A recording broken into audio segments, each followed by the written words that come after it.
আসসালামু আলাইকুম ওয়া রাহমাতুল্লাহি ওয়া বারাকাতুহু।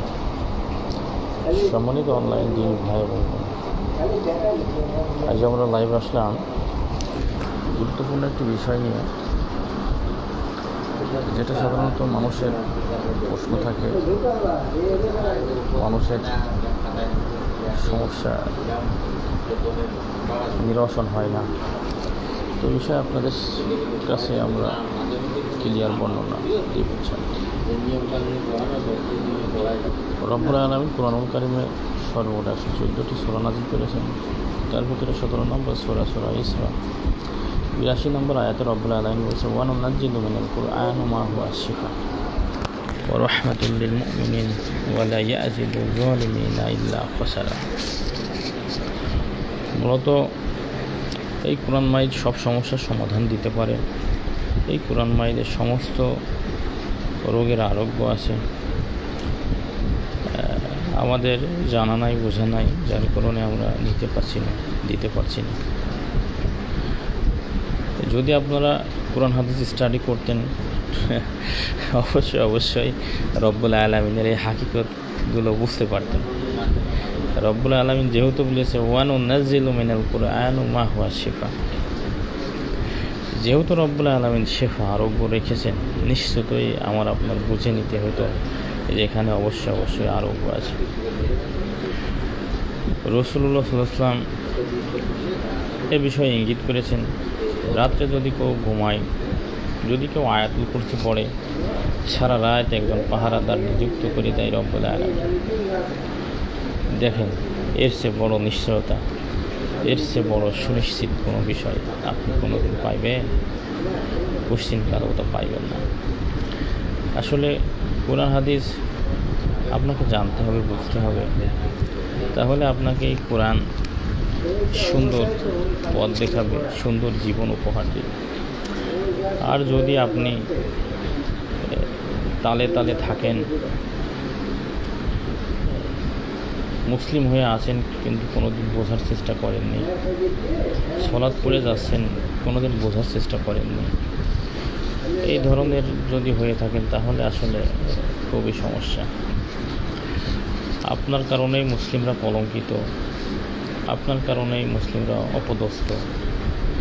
কারণ আপনি কিভাবে মুসলিম দাবি করে 5 ওয়াক্ত সালাত পড়ে, হজ করে, যাকাত দিয়ে আপনি আপনার সন্তানদের গলায় তাবিজ ঝোলাচ্ছেন, কাঠ ঝোলাচ্ছেন, বাঁশ ঝোলাচ্ছেন, এগুলোকে আসলেই শরীয়ত সমর্থিত কিনা আপনি কি কোনোদিন কাউকে জিজ্ঞাসা করে দেখেছেন? কোনো আলেম, কোনো বুজুর্গ, কোনো ইমাম, কাউকে কি আপনি জিজ্ঞাসা করে দেখেছেন যে আসলে এটা চলবে কিনা? জিজ্ঞাসা করেন। ইত্তেবাউল হাওয়া, আপনার মনে যা চেয়েছে আপনি তাই করেছেন। এটা যে আপনার ধর্মচ্যুত করে দিয়েছে, এটা আপনি কখনো ভাবেননি। রাসূলুল্লাহ সাল্লাল্লাহু আলাইহি ওয়াসাল্লাম বলেছে, কোনো গণকের বাড়ির দিকে কেউ যদি গমন করে, আগামী বিগত 40 দিন তার সালাত কবুল করা হয় না। এই সমস্ত বিষয় আপনার চোখে কি কখনো পড়েছে? আপনি কোরআন হাদিস স্টাডি করেন, নিশ্চয় চোখে পড়বে। রাসূলুল্লাহ সাল্লাল্লাহু আলাইহি ওয়াসাল্লাম বলেছে, মান তাওয়াল্লা তামিমাতান ফাঁকা 10 টাকা। যে ব্যক্তি তাবিজ ঝোলায় সে শিরক করে। আল্লাহর ভরসা কেটে দেয় তাবিজ ঝোলালে। আপনি কি কখনো ভেবেছেন? ভাবতে হবে ভাই, না হলে বড় মুসিবত। দুনিয়াতে হয়তো বা যে কোনোভাবে আমরা পার হয়ে যেতে পারি, পার পেতে পারি, কিন্তু আখিরাত বড় ভয়ঙ্কর জায়গা। রব্বুল আলামিন কালাম তো কিতাব আল্লাহ বলেছেন, ইন্না জাহান্নামা কানাত লিসওয়াদা, জাহান্নাম ওত পেতে বসে আছে আমার আপনার ধরার জন্য। তো ওখানকার প্রস্তুতি যদি আপনি না নেন, তাহলে জাহান্নাম তো আমার আপনার ধরে ফেলবে। নাউজুবিল্লাহি মিন যালিক। রব্বুল আলামিন তুমি আমাদেরকে হেফাজত করুন। নিশ্চয়ই রব্বুল আলামিন হেফাজত করবেন যদি আমরা তার নির্দেশনা অনুপাতে চলি। রব্বুল আলামিন কুরআনুল কারীমের একটি সূরা রাদ এর ভিতরে বলেছেন, আমি ততক্ষণ পর্যন্ত ওই জাতির কল্যাণ ঘটাই নে যতক্ষণ পর্যন্ত ওই জাতি নিজ কল্যাণ না ঘটায়। তার মানে আপনি যদি রব্বুল আলামিনের অনুগ্রহ পেতে চান, রব্বুল আলামিনের রহমতের আশাধারী হয়ে থাকেন, অবশ্যই রব্বুল আলামিনের নিষেধাজ্ঞা কাজ থেকে দূরে থাকতে হবে। রব্বুল আলামিনের আদেশকে আঁকড়ে ধরতে হবে। আর এগুলো আপনি যদি করেন তাহলে রব্বুল আলামিন অবশ্যই আপনাকে দুনিয়া এবং আখিরাত দুইটি জায়গায় মুক্তি প্রদান করবেন। এই বিষয়গুলো আসলে আপনাকে মাথায় রাখতে হবে সর্বক্ষণ সব সময়, যে এই রব্বুল আলামিন কুরআনুল কারীম প্রদান করেছেন, এখানে সমস্যা সমাধানও দিয়েছেন। মুখ্য কথা যেটা আসলে আমার আপনার সমাজের মধ্যে আছে, সকলেই জানে যে সব সমস্যার সমাধান দিতে পারে আল কোরআন। তো এটা আসলে আমাদের মৌখিক ভাষা হয়ে গেছে প্রচলিত। এটা আসলেই আক্ষরিক অর্থে কুরআনুল কারীম আমাদের শেফা দেবে কিনা, কুরআন হাদিস আমাদের রহমত দেবে কিনা, এটা আপনার সুনিশ্চিত জানা নেই। তো আলহামদুলিল্লাহ আমরা ইলমে তলাবা, ইলম তালাশ করে যাই। রব্বুল আলামিনের কাছে আশা রাখি, দোয়া রাখি রব্বুল আলামিন যেন আমাদের ইলমে আরও বারাকা প্রদান করেন। সকলে বলেন আমিন। তো তৌহিদুল ইসলাম সালাম দিয়েছে, ওয়ালাইকুম আসসালাম ওয়া রাহমাতুল্লাহ। আলহামদুলিল্লাহ, খুশি হলাম। যদি কোনো জিজ্ঞাসা থাকে তাহলে করতে পারেন, ইনশাআল্লাহ আমরা প্রস্তুতি নিয়েছি এ বিষয়ে বলার জন্য, ইনশাআল্লাহ বলা যাবে, কোনো অসুবিধা নাই। যেহেতু আমরা হরিণাকুণ্ডুতে কোরআন সুন্নাহ রুকিয়ার কাজ করি, আপনারা যে কোনো বিষয়ে আমাদেরকে জিজ্ঞাসা করতে পারেন, ইনশাআল্লাহ আমরা জবাব দেওয়ার চেষ্টা করব, অসুবিধা নাই। তো এই বিষয়টা আসলে আমাদের সবসময়তে মাথাতে রাখতে হবে। একটি হাদিসে এসেছে আল্লাহ রাব্বুল আলামিন এমন কিছু দুনিয়াতে এমন কোনো রোগ দেয়নি যে তার প্রতিষেধক দেননি, তার ওষুধ দেননি। কিন্তু আমি আপনি কি আসলে এটা নিতে পারছি? আমরা তো শিরকি কুফরি মতাদর্শের দিকে যাচ্ছি। এমন এমন এলাকা আছে, দেখা যায় যে সেই অঞ্চল দিয়ে হাঁটা যায় না, চলা যায় না। ছোট মহিলার গর্ভ অবস্থাতে শুরু হয় তাবিজ কবজ দেওয়া, হাতে মাজাতে গলাতে শুরু হয়। সন্তান যতক্ষণ পর্যন্ত 15-20 বছর বয়স না হয় ততক্ষণ পর্যন্ত সন্তানের মা সহ চলতে থাকে। নাউজুবিল্লাহি মিন জালিক। এটা ইসলাম যে নিন্দিত করেছে, আপনি কি আসলে ভেবে দেখেছেন? ভেবে দেখেন। এটা আপনাকে ভেবে দেখতে হবে যে ইসলাম আসলে এটাকে সমর্থন করেছে কিনা। জাহান্নামা কাসীরাম মিনাল জিন্নি ওয়াল ইনস। বেশিরভাগ মানুষ এবং জিনকে আমি জাহান্নামে দেব। নাউজুবিল্লাহি মিন জালিক। তো আপনি কি ওই কাতারে হতে চান? রব্বুল আলামিন তো বেশিরভাগ মানুষকে এবং জিনকে জাহান্নামে দেবে। তো আপনি বলছেন যে বেশিরভাগ মানুষ এই কাজ করতেছে, তো বেশিরভাগে আপনি কেন যাবেন? এটা কোরআন মাজিদের দলিল সূরা আরাফ, কোরআনের 7 নম্বর সূরা 179 নম্বর আয়াত। আল্লাহ রাব্বুল আলামিন জাহান্নামে দেওয়ার কারণগুলো উল্লেখ করেছেন ওই আয়াতে।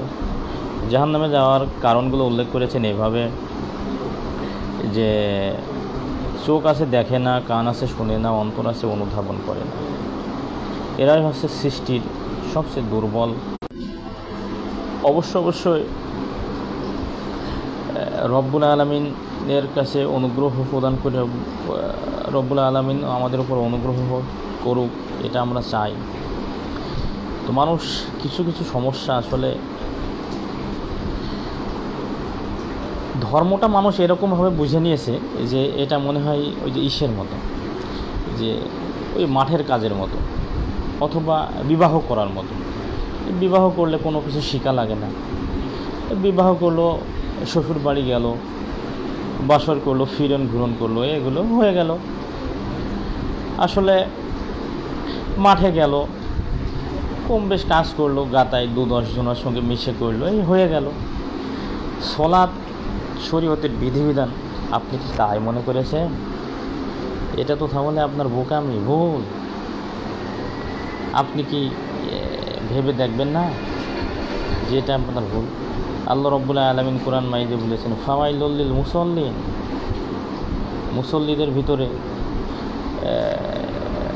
মুসল্লিদের ভিতরে এক ধরনের মুসল্লি আছে যে তারা মুসল্লি হিসাবে আসলে দুর্বল। এটা মুহাদ্দিসগণ বিষয়টি 2টি ভাগে ভাগ করেছে, যে ওয়াইল একটি জাহান্নাম হতে পারে বা মুসল্লি দুর্বল হতে পারে। এই ক্ষেত্রে আসলে আপনি কি করবেন? সেই জন্য আপনার কোরআন হাদিস আসলে ওইভাবে বুঝলে হবে না। কোরআন হাদিস আপনি পড়তে থাকেন, পড়েন, কোরআন হাদিস আপনি জানার চেষ্টা করেন, তাহলে অবশ্যই আপনি কল্যাণকামী হতে পারবেন দুনিয়া এবং আখিরাতে। রব্বুল আলামিন কোরআন মাজিদে আরেকটি জায়গায় বলেছে, ওয়া মা ইউমিনু আকসারাহুম বিল্লাহি ইল্লা ওয়া হুম মুশরিকুন। ঈমান আনার পর বেশিরভাগ লোক মুশরিক। সূরা ইউসুফ 106 নম্বর আয়াত। আপনি দেখেন তো এই আয়াত কীভাবে আপনি নেবেন। অবশ্যই আপনার ভাবনা চিন্তা করতে হবে, কোরআন হাদিস পড়তে হবে। তো রুবেল আহমেদ, আসসালামু আলাইকুম ভাইজান, কেমন আছেন? ওয়ালাইকুম আসসালাম ওয়া রাহমাতুল্লাহ। আলহামদুলিল্লাহ, রব্বুল আলামিন ভালো রেখেছেন, সুস্থ রেখেছেন। যাক আলহামদুলিল্লাহ এসেছেন। তো আমি অনুমোদন দিয়ে রেখেছি ভাই, যেহেতু আমি কোরআন শোনার রুকিয়ার কাজ করি, স্বামী মোহাম্মদ, আপনি যে কোনো জিজ্ঞাসা আমাকে করতে পারেন, ইনশাআল্লাহ সলিউশন দেওয়ার চেষ্টা করব। আমরা ইলমে তলাবা ইলম তালাশ করে যাই, তো আলহামদুলিল্লাহ ছোটাফোটা যা ইলম আছে আমরা চেষ্টা করব আপনাদের উত্তর দেওয়ার জন্য, এবং তার দালিল লিখতে হবে ইনশাআল্লাহ। তো আপনারা যদি কেউ চান কোনো বিষয়ে, যে বিষয়টা আমি দীর্ঘক্ষণ বললাম, এটা আপনি আমাকে জিজ্ঞাসা করতে পারেন। এবং দেখেন লাইভে আমার শিরোনাম দেওয়া আছে, সব সমস্যার সমাধান দিতে পারে আল কোরআন। এটা যেহেতু আমাদের সকলের স্লোগান, তো আসলে এই স্লোগানকে আমরা কতটুকু মূল্যায়ন করতে পারছি, এটা আমরা কতটুকু আমাদের জীবনে বাস্তবায়ন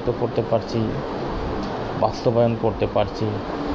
আসলে কোরআন হাদিস আমরা কি মর্মে বোঝা উচিত, কি মর্মে বুঝতেছি, এটা আমার আপনার তো অবশ্যই জানা উচিত। ঠিক আছে, অভিনন্দন নীলাকাশের দ্বারা আয়োজিত। জাযাকুমুল্লাহু খাইরান ওয়া আহসানু জাযা। আল্লাহ রাব্বুল আলামিন রহম করুক, ইসলাম বোঝার তৌফিক দান করুক। ইসলামের মূল হাকিকতগুলো বুঝতে হবে। ইসলাম বাদ দিয়ে কোনো কিছু ওইভাবে বোঝা যাবে না। ইসলামের মধ্য থেকে আমাদের ইসলামকে বুঝতে হবে। ইসলামের ঈমান আনয়নের পরে সর্বপ্রথম মুসলিমের দায়িত্ব হচ্ছে 5 ওয়াক্ত সালাত পড়া। তো এই 5 ওয়াক্ত সালাত কি আমরা পড়ি সকলে? 5 ওয়াক্ত সালাত পড়তে হবে যে কোনো মূল্যে। এগুলো আপনার মাথায় রাখতে হবে। সালাত ব্যতীত আপনি কি মুসলিম থাকেন কি না, থাকতে পারেন কি না, এটা কি আপনার বাপ দাদার সম্পদের মতো কিনা? তা নিশ্চয় নয়।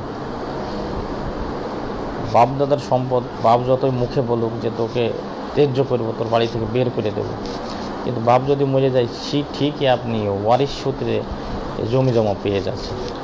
কিন্তু ইসলাম কি এরকম জিনিস যে বাপ ছিল মুসলিম, বড় নামাজি, বড় তাকওয়াবান, আর আমি নামাজ কালাম পড়ি নেই, আমিও মুসলিম হিসাবে আছি? এটা কি জমিদারি ওয়ারিশদের মতো পাবে কিনা, এটা কি আপনি কখনো ভাবিয়েছেন যে এরকমভাবে আসলে পাওয়া যায় কিনা? পাওয়া যায় না। মুসলিম জীবনে সালাত ব্যতীত থাকা যায় না, এটা চিরন্তন এবং জানতে হবে। মুখ্য আল্লাহ রাব্বুল আলামিন কুরআনুল কারীমে বলেছেন যে শয়তান তোমাদের প্রকাশ্য শত্রু। সবচেয়ে মুখ্য সমস্যা হচ্ছে এই জায়গায় যে আমরা শয়তান চিনতে পারি না, চেনার চেষ্টা করি। শয়তান যদি আপনি না চেনেন, তাহলে শয়তানি কাজ বন্ধ করবেন কিভাবে? তাকওয়ার ক্ষেত্রে আল্লাহ ভীতি আপনি আনবেন কিভাবে? এই তাকওয়া কিভাবে গঠন করতে হয়, এটাও তো আপনাকে একটু জানতে হবে। মূলত জানতে তো চান না, মূল সমস্যাই তো এই জায়গায়। ওই ইত্তেবাউল হাওয়া, নফসের অনুসরণ করছে। মন যেদিকে বলে সেদিকে যাচ্ছে, মন যা করতে চায় তাই করছে। এটা তো ঠিক নয়। আল্লাহ রাসূলুল্লাহ সাল্লাল্লাহু আলাইহি ওয়াসাল্লাম একটি হাদিসে বলেছেন, হুজিবাতিন নার বিশাহওয়াত ওয়া হুজিবাতিন নার বিল মাকারে। মনের ইচ্ছা দ্বারা যদি কেউ চলে, তাহলে তার ফলাফল হচ্ছে জাহান্নাম, নাউযুবিল্লাহ। আর জান্নাত পেতে হলে কষ্ট, প্লেস, রুলস, এগুলো সব কিছু মেনটেন করতে হবে। এবং তা আল্লাহ রাব্বুল আলামিন কুরআনুল মাজিদে বলেছেন, লাকাদ কানা লাকুম ফি রাসূলিল্লাহি উসওয়াতুন হাসানাহ। উত্তম আদর্শ রেখেছি তোমার রসুলের ভিতরে। তাই রাসূলুল্লাহ সাল্লাল্লাহু আলাইহি ওয়াসাল্লাম মৃত্যু পর্যন্ত তিনি অসুস্থ ছিলেন, তবুও তিনি সলাৎ পড়েছেন। সেজন্য মুসলিম জীবনে সলাৎ ব্যতীত, সলাৎ বাদ দিয়ে কোনো ভাবনা চিন্তা করতে হবে এরকম করা যাবে না। সলাৎ আপনার যে কোনো মূল্যে 5 ওয়াক্ত পড়তেই হবে। জীবনে আপনি এরকম গুরুত্বপূর্ণ মনে করবেন সলাৎকে, যে আমার শরীরে যদি রক্ত না থাকে তাহলে আমি বাঁচব না। তাহলে আপনি বুঝবেন, এরকম মনে করবেন যে আমার জীবনে যদি 5 ওয়াক্ত সলাৎ না থাকে তাহলে আমি মুসলিম থাকব না। আমি যদি 3 ওয়াক্ত খাবার না খাই তাহলে আমার শরীর অসুস্থ হয়ে যায়। আমি যদি 5 ওয়াক্ত সলাৎ না পড়ি আমি অসুস্থ হয়ে যাই। মুখ্য কথা, রব্বুল আলামিনের ব্যক্তি যদি 5 ওয়াক্ত সলাৎ না পড়ে বাস্তবিক আক্ষরিক হিসাবে অসুস্থই ব্যক্তি হয়ে যায়, কিন্তু আপনি বুঝতে পারি না। তাই কিভাবে অসুস্থ হয়ে যায়?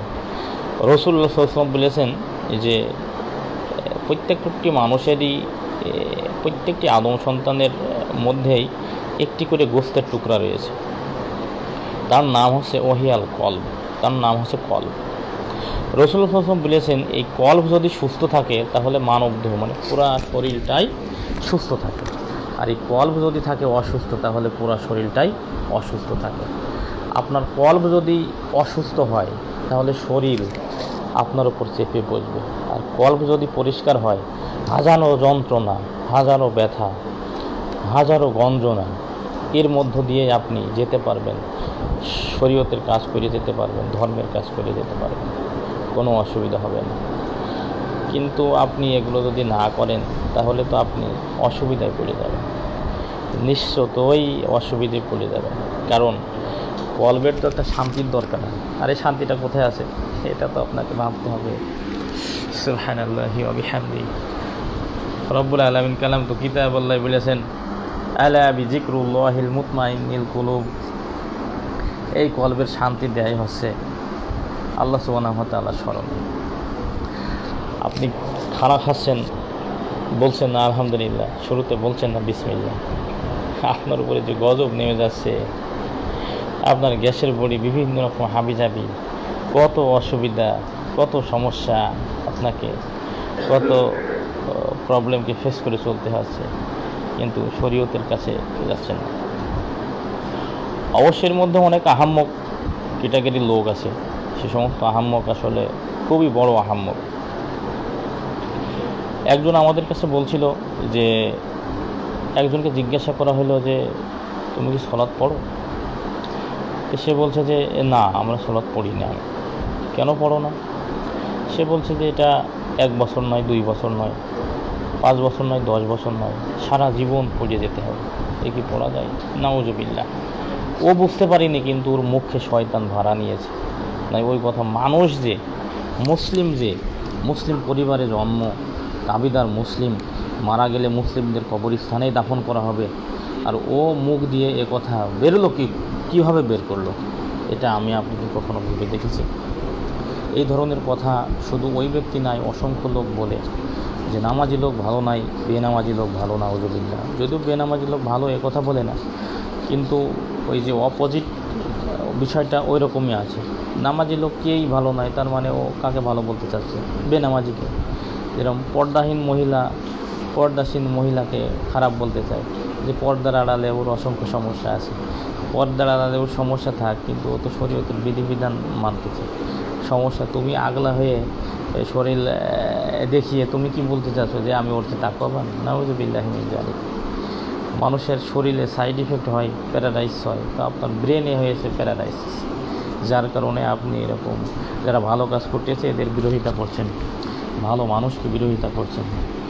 একটা আমার লাইভের সব কথা ভুলে গেল, এই কথাটি অতীব গুরুত্বপূর্ণ, আপনি মাথাতে রাখবেন। দুনিয়াতে কেউ কোনো দিন সফলকাম হতে পারেনি ভালো কোনো কাজের বিরোধিতা করে, ভালো কোনো মানুষের বিরোধিতা করে। রাসূলুল্লাহ সাল্লাল্লাহু আলাইহি ওয়াসাল্লামের কাছে ওই সময় অনেক বার্তা দিয়েছে যে সে পাগল, তার কাছে যেও না, তোমাদেরকে বিভ্রান্ত করে দেবে। কিন্তু মানুষ গিয়েছে, পরশ পাথরের ছোঁয়া পেয়েছে, স্বর্ণের ছোঁয়া পেয়েছে, মানুষ সোনায় সোহাগা হয়ে গেছে। তাই আপনি ভালো কোনো কাজকেই বিরোধিতা করতে পারবেন না, ভালো কোনো মানুষকেও বিরোধিতা করতে পারবেন না। আপনি ভালো মানুষ কীভাবে যাচাই করবেন? কোরআন হাদিসের আদব।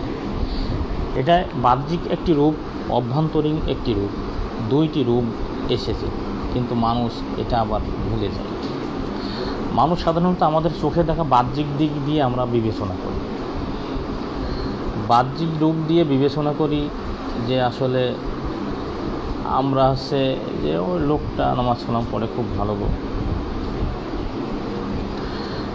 হাবিবুল্লাহ আহমেদ হাবিব আমাদেরকে সালাম দিয়েছে, ওয়ালাইকুম আসসালাম রহমতুল্লাহ। হুজুর কেমন আছেন? আলহামদুলিল্লাহ। হাবিবুল্লাহ কেমন আছো তুমি? আসলে যে বিষয় বলছিলাম আমরা, সে বিষয়ের যদি দিকে যাই, তো বিষয়টি আমরা এভাবে দেখতে পারি বা এভাবে দেখা যায় যে 5 ওয়াক্ত সালাত পড়া লোক দুর্বল লোক আছে, একথা চিরন্তন। দুর্বল লোক আছে, খারাপ লোক আছে, কিন্তু সালাত পড়েই তো ভালো হতে হবে। রব্বুল আলামিন সূরা আনকাবুত 45 নম্বর আয়াতে বলেছেন, ইন্না সলাতা তানহা আনিল ফাহশাই ওয়াল মুনকার। নিশ্চয় সালাত পাপাচার গ্রহিত কার্য থেকে ফিরায়। তার মানে ব্যক্তি যত অপরাধী হোক, সুদ ঘুষ জেনা ব্যভিচার যত যাই করুক না কেন, ব্যক্তিকে নামাজ পড়তে হবে, তাহলে এই নামাজ একদিন ওকে পরিবর্তন করতে পারবে ইনশাআল্লাহ। এটার ব্যাপারে আরও হাদিস আছে। আল্লাহ রসুলের কাছে সাহাবীরা একজনের ব্যাপারে কমপ্লেন করছিল যে সে সালাত পড়ে বা চুরিও করে। আল্লাহ রসুল বলছে যে সালাত পড়ছে, হ্যাঁ পড়তে দাও। তো একদিন দেখে যে ব্যক্তি আর অভিযোগ করে না, তখন আল্লাহ রসুল নিজে জিজ্ঞাসা করছে যে কী ব্যাপার, তুমি তো তোমার অভিযোগ যে শেষ হয়ে গেছে, তুমি আর অভিযোগ করো না। তখন বলছে যে ব্যক্তি শুধরিয়ে গেছে আল্লাহ রসুল, সে আর চুরিদারি করে না, সে এখন ভালো হয়ে গেছে, সেই জন্য অভিযোগ করি। কিন্তু রব্বুল আলামিন যেখানে বলেছে ইন্না সলাতা, নিশ্চয় সলাত, ইন্না সলাতা তানহা আনিল ফাহশাই ওয়াল মুনকার, নিশ্চয়ই সলাত পাপাচার গ্রহিত কার্য থেকে ফেরাতে পারে। তাই এই সলাৎ ব্যতি রেখে আপনি মুসলিম থাকতে পারবেন না, এই সলাৎ ব্যতি রেখে আপনি ভালো হতে পারবেন না, ভালো মানুষই হতে পারবেন না, সামাজিকভাবে ভালো হতে পারবেন না, আল্লাহ রব্বুল আলামিনের কাছে ভালো হতে পারবেন না। রব্বুল আলামিন দুনিয়ার উপর যে শরীয়ত প্রদান করেছেন, এই শরীয়ত দৃষ্টিকোণ অনুযায়ী আপনি ভালো হতে পারবেন না, ভালো থাকতে পারবেন না। মুখ্য কথা হচ্ছে আমরা জায়গায় দুর্বলতা প্রকাশ করি, দুর্বলতা জাহির হয়ে যায় আমাদের কিছু ক্ষেত্রে। সেই ক্ষেত্রগুলো হচ্ছে এমন যে আসলে কি সমস্যা হয় যে আমরা সালাত পড়ব না ঠিক আছে, কিন্তু মুসলিম দাবিদার, সিয়াম করব না, অথবা সিয়ামের মাস পড়ব, পরের মাস থেকে আর পড়ব না। কিন্তু সর্বপ্রথম আপনার সেই জন্যই আল্লাহ রব্বুল আলামিন কোরআন মাজিদে একটি আয়াত বলেছেন, বেশ কয়েকটি জায়গায় আছে, বিশেষ করে দুইটি সূরাতে এসেছে। রব্বুল আলামিন বলছে ফাসআলু আহলুয যিকর ইন কুনতুম লা তা'লামুন বিল বায়িনাতি ওয়াজ জুবুর। রব্বুল আলামিন বলছেন যে ফাসআলু আহলুয যিকর, তুমি যে বিষয়টি করবে নিশ্চয় এটা জেনে বুঝে করবে, বিল বায়িনাতি ওয়াজ জুবুর, এবং ওটা দলিল দস্তিতে দেখবে যে এটা আসলে এর ব্যাপারে সত্যায়ন আছে কিনা, আল্লাহ রাব্বুল আলামিন কোরআন বা হাদিসে এসেছে কিনা ওই বিষয়টি। তাহলে আপনি ওই বিষয়টি ভালো সুন্দর পরামর্শ করলেন বা সুন্দরভাবে জানতে পারলেন, সুন্দর জানলেন। আর যদি আপনি নিজেই বাহাদুর সাজেন, নিজের বড় আলেম সাজেন, নিজের বড় মুহাদ্দিস সাজেন, ওই বিষয়ে আপনার সুস্পষ্ট কোনো জ্ঞান নাই, কোনো দলিলা দাল্লি নাই আপনার কাছে, অথচ আপনি বলছেন যে ও সমস্যা নেই, সালাত না পড়লে কী হবে, ও লোক আমি ঠিক আছে, নাউজুবিল্লাহি মিন যালিক। ওই আপনার কারণে বললাম, ওই যে প্রথমে বলেছি মুসলিমরা কলঙ্কিত হচ্ছে আপনার কারণে।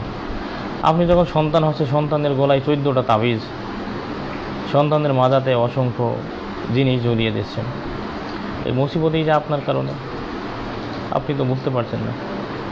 যদি আপনি এগুলো বুঝতেন, জানতেন, তাহলে নিশ্চয় অনেক ফলপ্রসূ হইতো বিষয়টি। মূলত এই বিষয়টি এইভাবে ফলপ্রসূ হয় না, কারণ আমরা রাসূল সাল্লাল্লাহু আলাইহি ওয়াসাল্লাম বলছেন তলাবুল ইলমি ফারিদাতুন আলা কুল্লি মুসলিম, প্রত্যেকটা নর এবং নারীকে দ্বীনি ইলম শিক্ষা করতে হবে। তাই আপনার সন্তানকে অবশ্যই দ্বীনি ইলম শেখাতে হবে, না হলে আপনি বিপদে থাকবেন, সন্ততি বিপদে থাকবে। সন্তানকে কে ভালো না বাসে বলেন, কিন্তু ওই সন্তান আপনাকে জাহান্নামে নিয়ে যাওয়ার কারণ হতে পারে। সন্তান আপনি দুনিয়াতে ভালোবাসছেন বাহ্যিক দিক দিয়ে, কিন্তু অভ্যন্তরিকভাবে এই যে দেখা যায় আপনার সন্তানকে আপনি জাহান্নামের জন্য উপযোগী করে তুলছেন, নাউযুবিল্লাহ।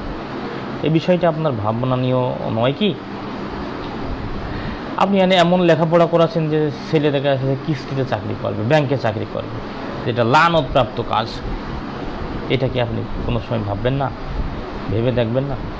অবশ্যই আপনাকে ভেবে দেখতে হবে, আপনাকে জেনে দেখতে হবে যে এই বিষয়টি আসলে করা যাবে না। করা যাবে না কেন? এখন আপনি ওই বিষয়ে দলিল থাকতে হবে, জানা থাকতে হবে।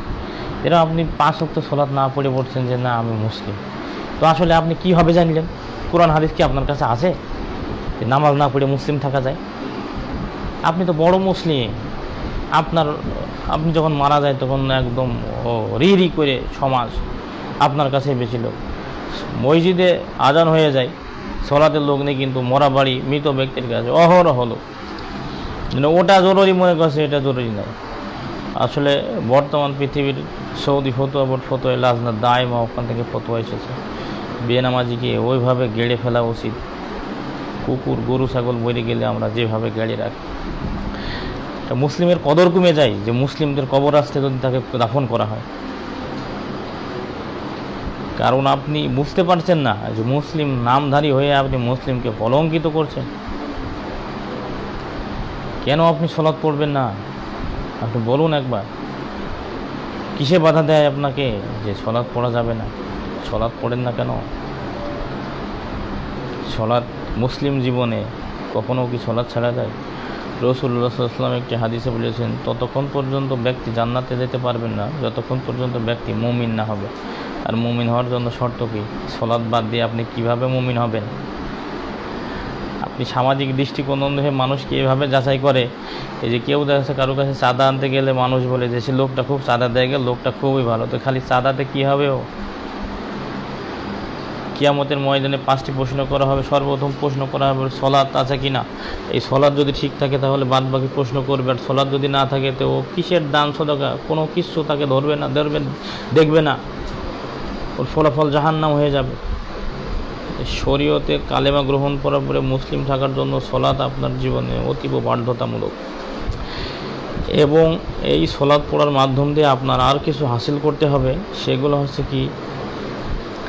ইলম। এই দুনিয়া চড়তে আমাদের কি কি ইলম লাগে? সাধারণত আমরা আমাদের সন্তানদের ক্ষেত্রে কি করি? 2টা চাকরি এসেছে, একটাই দেখা যাচ্ছে 50,000 টাকা বেতন, একটাই দেখা যাচ্ছে যে 30,000 টাকা বেতন। 30,000 টাকার বেতনটা হালাল, আর 50,000 টাকার বেতনটা হারাম। সাধারণভাবে আমরা বাহ্যিক দিক দিয়ে যদি তাকাই তাহলে আমরা দেখতে পাই যে 50,000 টাকা চাকরির অফারটি গ্রহণ করবে পিতা মাতা বয় সন্তান, কারণ নগদ 20,000 টাকা প্রত্যেক মাসে বেশি ছেড়ে দেওয়া যায়। কিন্তু ওইটা হারাম, ওর ফলাফল যে জাহান্নাম হতে পারে, এটা কি আপনি ভাববেন না? এটা আপনাকে ভাবতে হবে। সেজন্যই আপনি জীবনে সঙ্গী রাখতে হবে, জীবনে এমন কাউকে বেছে নিতে হবে যে তাকে দেখলে আমার আল্লাহর কথা মনে হয়, সে কোরআন হাদিসের কথা বলে, তাদের সংস্পর্শে থাকতে হবে। শরীয়ত যারা জানা বোঝা করে, জানা বোঝার চেষ্টা করে, তাদের সোহবতে যেতে হবে। না হলে তো আমরা মুসিবতে থাকব। এই বিষয়টি আপনার ভাবতে হবে অবশ্যই। দুনিয়াবি কাজের ক্ষেত্রে আপনার কোনো গাফিলতি পাওয়া যায় না, কিন্তু পরকালীন পাথেয় যদি জমাতে চান, ওখানে যদি কিছু পাঠাতে চান, তাহলে আপনার জীবনে কিছু থাকতে হবে। বিশেষ করে মুসলিম জীবনে 5 ওয়াক্ত সালাত যে কোনো মূল্যে আপনাকে রাখতেই হবে।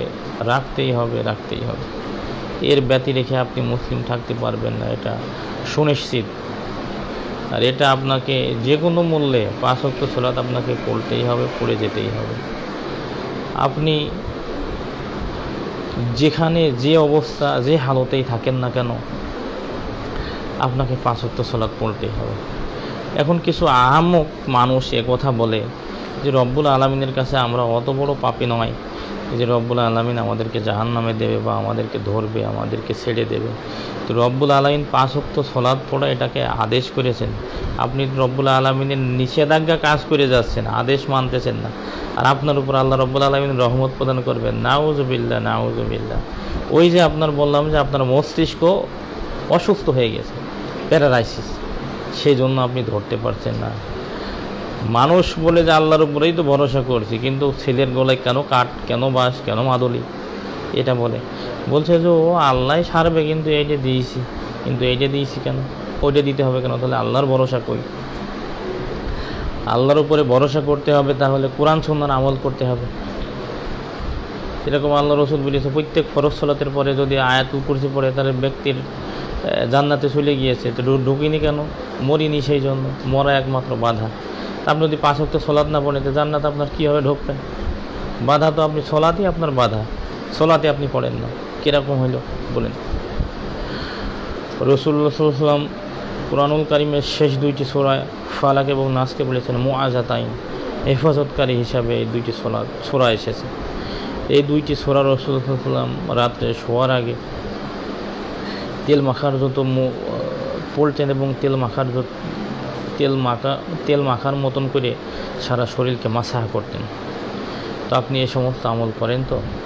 বাসায় সালাম দিয়ে ঢুকতে হবে, শয়তান পালিয়ে যায়। বিসমিল্লাহ বলে খেতে হবে, শয়তান খেতে পারে না। প্রত্যেক আপনি রাত্রে যখন শুইবেন সূরা বাকারা সেই 2 আয়াত পড়বেন, আল্লাহ সুবহানাহু ওয়া তাআলার রহমত থাকবে বাড়িতে। আপনি এই আমলগুলো করতে থাকুন কোরআন সুন্নাহর আদলে, দেখবেন যে আপনার সন্তানের তাবিজ কবজ কোনো কিছুই দেওয়া লাগবে না। আলহামদুলিল্লাহ, এগুলো লাগবে না, এগুলো লাগে না। কোরআন সুন্নাহ যেহেতু আল্লাহ রাব্বুল আলামিন ওই যে বলেছি না প্রথমে, এবং সবার স্লোগান, যেখানে যেহেতু আমরা ওয়াজ মাহফিলে, তাফসির মাহফিলে গেলে এই স্লোগানগুলো আমরা খুব দিই, কিন্তু এর উপর আমরা আমল করতে পারি না। সেই জন্যই তো রব্বুল আলামিনের রহমত পাওয়া যায় না। এই স্লোগানগুলো যেরকম লাইভের শিরোনাম আমি দিয়েছি, ওটা সব সমস্যার সমাধান দিতে পারে আল কোরআন। এটা আসলে খুব স্লোগান হিসাবে থাকে। যে সালাত পড়ে না, সে যে শরীয়ত মানে না, যে ধর্মের দ্বারের কাছে নেই, তবুও সে কিন্তু বিশ্বাস করে যে সব সমস্যার সমাধান দিতে পারে আল কোরআন। কিন্তু বাস্তবিক আক্ষরি ওটাকেও মেনে নিতে পারিনি, মেনে নিইনি, জানিনি, বুঝিনি। সেই কারণে আসলে আপনাকে জানতে বুঝতে হবে, জানা বোঝার চেষ্টা করতে হবে। শরীয়তের মধ্যে অবশ্যই পাবন্দি হতে হবে আপনার, তা না হলে আপনি বিপদে পড়ে যাবেন। একমাত্র পরকাল আল ইয়াউমিল আখির, এটা মুসলিমরাই বিশ্বাস করে যে পরকালে হিসাব নিকাশ আছে, হিসাব নিকাশ হবে, ওখানে জবাবদিহিতা করতে হবে, কোনো দোভাষী থাকবেন না। রব্বুল আলামিন আপনাকে জিজ্ঞাসাবাদ করবেন। আপনার জীবনকে রব্বুল আলামিনের সামনে বুঝিয়ে দিতে হবে যে আমরা যৌবনকাল কিভাবে কাটিয়েছি, আমাদের অর্থ দেওয়া হয়েছে আমরা কিভাবে ফুরিয়েছি। এই ধরনের 5টি জিজ্ঞাসা করবে। কোন পথে আয় করেছো, কোন পথে ব্যয় করেছো, এগুলো সব বুঝিয়ে দিতে হবে। এগুলো আপনি একদম হেলিত করলে হবে না। আপনি মনে করছেন যে মানুষের ভিতরে 2টা চরিত্র থাকে, 1 পশুর চরিত্র, 2 ফেরেশতা চরিত্র। তো আসলে মানুষ বেশিরভাগ পশুর চরিত্র আছে। রাত্রে ঘুম যাপন করছে, দীর্ঘ রাত পার হয়ে সকালে উঠে কাজকাম করতেছে, দুনিয়াবি কাজ করতেছে, হই হুল্লোড় করে বেড়াচ্ছে, চেঁচামেচি চিল্লি করে বেড়াচ্ছে, তার নিজস্ব কাজ করে বেড়াচ্ছে। আবার রাত হচ্ছে, আবার শুয়ে যাচ্ছে, দিন আসছে, কাজ করতেছে। তো এটা তো হইল না। কারণ আল্লাহ রব্বুল আলামিন যে বিধিবিধান দিয়েছে আপনার উপরে, এই কোরআন কি রব্বুল আলামিন এই কোরআন মাইত পাহাড়ের উপরে অর্পণ করতে চেয়েছিল, পাহাড় সহ্য করিনি। মানুষ রব্বুল আলামিন মানুষের উপরে কোরআন মাজিদ দিয়েছে।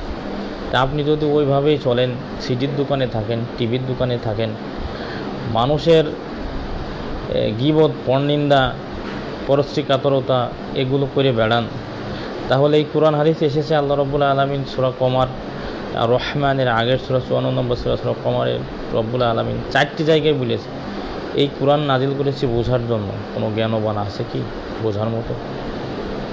তো আমাকে আপনাকে রব্বুল আলামিন এই কোরআন হাদিস বুঝতে দিয়েছে, জানতে দিয়েছে, আমরা পড়বো, বুঝবো, জানবো। তো আপনি যদি সিডির দোকানে, টিভির দোকানে গীবত, পরনিন্দা, হিংসা, চুগলখড়ি, ইত্তেবাউল হাওয়া, নফসের অনুসরণ করে বিভিন্ন গল্প, অন্যের সম্পর্কে গল্প আরেকজনের কাছে করে আপনি মজা নিচ্ছেন, এগুলো কেন আপনার? এগুলো যে ধর্মে আপনাকে অ্যারেস্ট হয়ে যাচ্ছে, বড় ধরনের গুনাহ আপনার জমা হচ্ছে, এটা কি কখনো ভেবে দেখেছেন? আপনারা আসলে এগুলো খুব কিছু কিছু ফজিলতপূর্ণ হাদিস মানুষের খুব জানা আছে। এই যে এখানে যদি 1 টাকা দান করা হয়, রব্বুল আলামিন ওটা বৃদ্ধি করতে থাকে।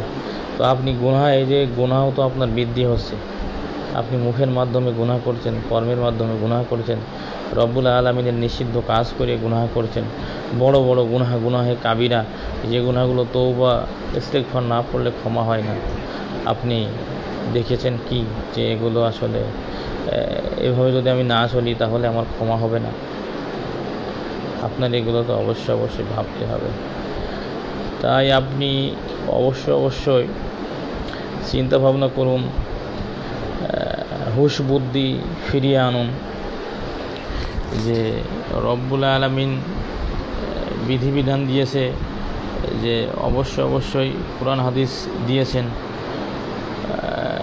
যে আমার আপনাকে মান্য করার জন্য অবশ্যই আমি আপনি মান্য করার চেষ্টা করব ইনশাআল্লাহ। এই নিয়ত করেন, এই চিন্তা চেতনা নিয়ে আসেন। আপনি নিজে 5 ওয়াক্ত সালাত পড়ুন, স্ত্রী সন্তানদেরকে সালাতের ব্যাপারে উদ্বুদ্ধ করুন। এই বলে আমার বক্তব্য শেষ করছি। ওয়া আখিরি দাওয়ানা আলহামদুলিল্লাহি রাব্বিল আলামিন। আসসালামু আলাইকুম ওয়া রাহমাতুল্লাহ।